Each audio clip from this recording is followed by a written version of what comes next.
Prostate ক্যান্সারের screening আমাদের দেশে বা পৃথিবীব্যাপী খুব একটা পপুলারিটি পায় নাই, বা প্রোস্টেট ক্যান্সার হয়তো আর্লি স্টেজে স্ক্রিনিং করে বা স্ক্রিনিং করে যে এই প্রোস্টেট ক্যান্সার ইনসিডেন্স কমানো যায় বা রেট কমানো যায়, তা খুব একটা কমানো যায় না। তবে প্রোস্টেট ক্যান্সার স্ক্রিনিংয়ের জন্য হয়তো রুটিন টেস্ট করতে হয় বা পিআর করতে হয়, পার রেক্টাল এক্সামিনেশন বা ডিআরই বলে, ডিজিটাল রেক্টাল এক্সামিনেশন করলে প্রোস্টেট যদি ক্যান্সার হয় বা প্রোস্টেট বড় হয় তাহলে পিআর করলে তখন এই প্রোস্টেটটা বড় লার্জার সাইজ, ইউজুয়াল সাইজের চেয়ে লার্জার সাইজ হয় এবং ইরেগুলার হয়, পেইনফুল হয়।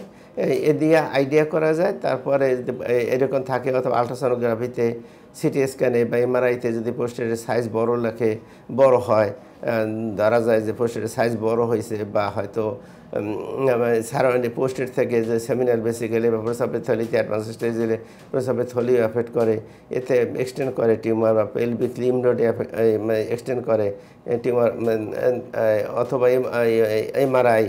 তারপর প্রোস্টেট ক্যান্সার ডায়াগনোসিসের জন্য ব্লাডের রুটিন টেস্ট, সিবিসি, এসজিবিটি বা সিরাম অ্যালকালাইন ফসফেটেজ।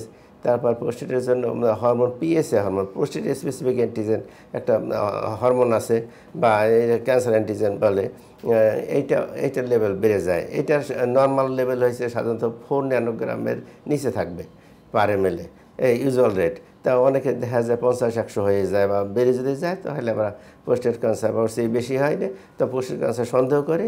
তখন যদি হার্ড ইরেগুলার প্রোস্টেট হয়, এরকম আঙ্গুল দিয়ে পায়খানা রাস্তায় আঙ্গুল দিয়ে পরীক্ষা করলে যদি প্রোস্টেট এরকম পাওয়া যায় তখন প্রোস্টেট থেকে বায়োপসি করে তারপর ডায়াগনোসিস কনফার্ম করা হয়।